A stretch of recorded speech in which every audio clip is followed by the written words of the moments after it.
የናፍቆት ጥግና የነጻነት ንጋት ሚያዝያ 27 ኢትዮጵያ በታሪኳ ማህደር ውስጥ ደምቀው ከሚታዩት ገጾች መካከል የጨለማው ወረራ ተገፎ የነጻነት ብርሃን የፈነጠቀበት ዕለትም ቀዳሚውን ስፍራ ይይዛል። ሀገር ማለት ትናንት ብቻም ሳይሆን ዛሬን የምንኖርባትና ነገን የምናልምባት የማንነታችን መሰረት ናት። በተለይም ለስደትና ለባዕድ ሀገር እንግልት የተዳረገ ልብ የሀገሩ ናፍቆት እንደ እሳት ይፈጀዋል። ግርማዊ ቀዳማዊ አጼ ኃይለ ሥላሴም በስደት በቆዩባቸው 5 ዓመታት ውስጥም የኢትዮጵያ ፍቅርና የህዝባቸው መከራ በውስጣቸው ሲቀጣጠል ቆይቷል። ዛሬ ሚያዝያ 27 ቀን ያ የናፍቆት ሰዓት በድል ቀዝቅዞ በኢትዮጵያ ምድር ላይም የነጻነት ሰንደቅ ዓላማ ከፍ ብሎ የተሰቀለበት ያን ታሪካዊ ጉዞና ትዝታ እንዲህ ልናስቃኛችሁ ወደድን። አብራችሁን ቆዩ።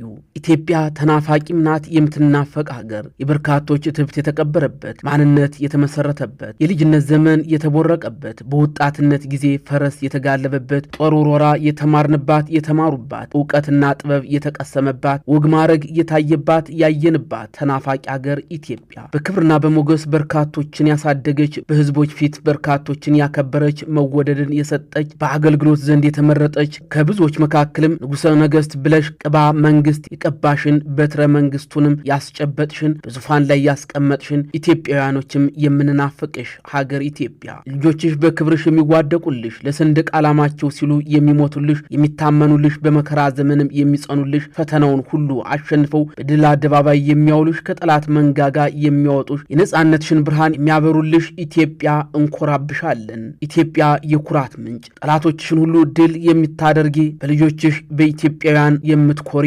በጀግንነታቸውም ደስ የምትይ፣ ዛሬ ላይ ጠላት ቢበዛብሽም ዓለም በፍትህ አይኑ ባያይሽም፣ ልጅሽና አገልጋዮችሽ የቀቡሽን ንጉሥሽን ከምድር ቢሩቁም ፍትህን ፍለጋ በሐሰተኛ ፍርድ ቢንከራተቱም፣ ኢትዮጵያ ትውደቅ የሚለው ጠላት ቢበረክትም በየዘመናቱ በአምላክና በአምላክሽ ረድኤትነት በልጆችሽና በልጆችሽ ጀግንነት በመከራ ቀን በማይሰበር ጽናት ፈተና ጊዜ በሚጠነክር አንድነት እየተማመንሽ አሁንም ቀጥለሻል። ንጉሠ ነገሥት ቀዳማዊ አጼ ኃይለ ሥላሴ በጣሊያን ወረራ ጊዜ ፍትህን ፍለጋ እየተንከራተቱ በውጭ አገር ነበሩ። በሀገራቸው ናፍቆት እየተቀጡ በጠላት ክፉ ስር እየተበሳጩም በጀግኖች አርበኞቻቸው ጀግንነትና ታማኝነት እየኮሩ ለሀገራቸው ነጻነት ይታትሩም ነበር። በጀግንነትና በጽናትም የኢትዮጵያ አሸናፊነት ታወቀ።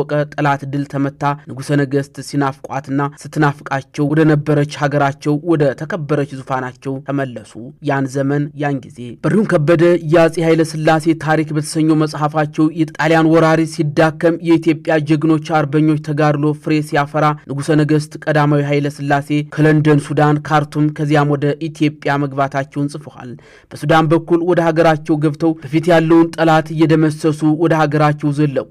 ጃንሆይ በፊታቸው ያለውን ጠላት እየደመሰሱ በአርበኞችና በናፈቃቸው ህዝብ ታላቅ አቀባበል እየተደረገላቸው መጋቢት 28 1938 ዓ.ም በዕለተ እሁድ ደብረ ማርቆስ ከተማ ገቡ። ከደብረ ማርቆስ እስከ ወንቃ ድረስ ህዝቡ በግራና በቀኝ በብዛት ተሰልፎ ወንዱ በሆታ ሴቱ በእልልታ ተቀብሏቸዋል። ጃንሆይ ደብረ ማርቆስ ከሰነበቱ በኋላም በታላቅ አጀብ መኳንንቱና ሊቃውንቱን አስከትለው ሚያዝያ 21 1933 ዓ.ም ወደ አዲስ አበባ ጉዞ ጀመሩ። ተሸነፈው የጣሊያን ወራሪ ኃይል የአባይን ድልድይ ሰብሮ ስለነበር አንድ ቀን አዳራቸውን በአባይ በረሃ አደረጉ። በማግስቱ የፈረሰውን ድልድይ እንዲያሻግር አስጠግነው ተሻገሩ። አቀበቱን ወጥተውም በግዋጽዮን አደሩ።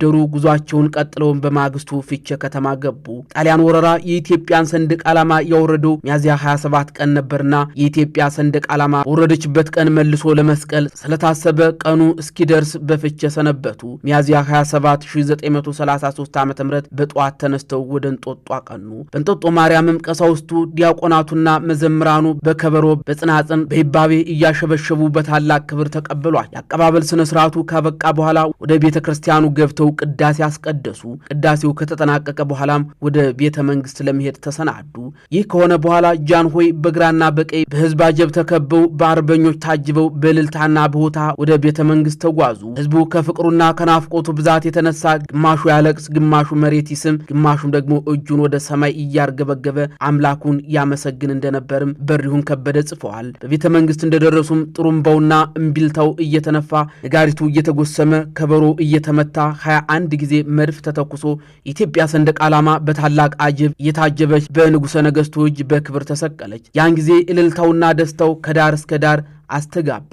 የኢትዮጵያ ክብርም ከሰንደቋ ጋር አብሮ ከፍ አለ። ጃንሆይም ተናገሩ። ከማንኛውም አስቀድሞ ለሁላችሁ ልነግራችሁና ልትረዱት የምፈልገው ይህ ቀን ለአዲሲቱ ኢትዮጵያ የአዲስ ታሪክ ዘመን መክፈቻ መሆኑን ነው። ጀግንነትና ርኅራኄ ያለው የአንድ ሀገር ሕዝብ ስለሆናችሁ እርስ በርሳችሁ በመረዳዳታችሁና የጦር ዕቅድ በማወቃችሁ በመሳሪያና በጦር ሰራዊት ከናንተ እጅግ ከፍ ያለውን ጠላት ለማጥፋት በቃችሁ አሏቸው። ዛሬ ኢትዮጵያ እጇን ወደ እግዚአብሔር ዘርግታ እልል እያለች ምስጋናዋን የምታቀርብበት፣ ደስታዋን ለልጆቿ የምትገልጽበትም ቀን ነው። ይህ ቀን የተከበረና የተቀደሰ በየዓመቱም ታላቅ የኢትዮጵያ የድል በዓል የሚውልበት ነው። በዚህም ቀን ለሚወዱት ለሀገራቸው ነጻነት፣ ለንጉሠ ነገሥታቸውና ለሰንደቅ ዓላማቸው ክብር ከአባቶቻቸው የተላለፈውን ጥብቅ አደራ አናስወስድም በማለት መስዋዕት ሆነው ደማቸውን ያፈሰሱት አጥንታቸውንም የከሰከሱትን ጀግኖቻችንን እናስተውሳለን አሉ ሲናገሩ ማለት ነው። የሀገራቸውን ናፍቆት ተወጡ። ያቺ ቀን ዛሬ ነበረች።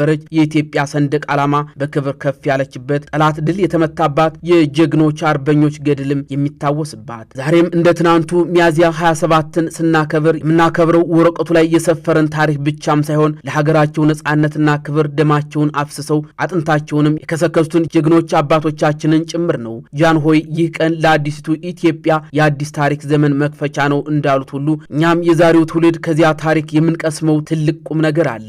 ይኸውም ምንም ያህል ፈተና ቢበዛ፣ ጠላት ቢበረክትና ዓለም ፊቷን ብታዞርም በአንድነት ከቆምንና በእውነት ከጸናን ድል የሁልጊዜም የኢትዮጵያ ናት። የትናንቱ ናፍቆት ለዛሬው ነጻነት እንደበቃው ሁሉ የዛሬው ፈተናችንም በጽናት ተሻግረን የኢትዮጵያን ክብር እንደ ሰንደቅ ዓላማዋ ሁልጊዜም ከፍ አድርገን ለማውለብለብ ቃል እንድንገባ ኢትዮጵያ ትጠይቀናለች። ሰላም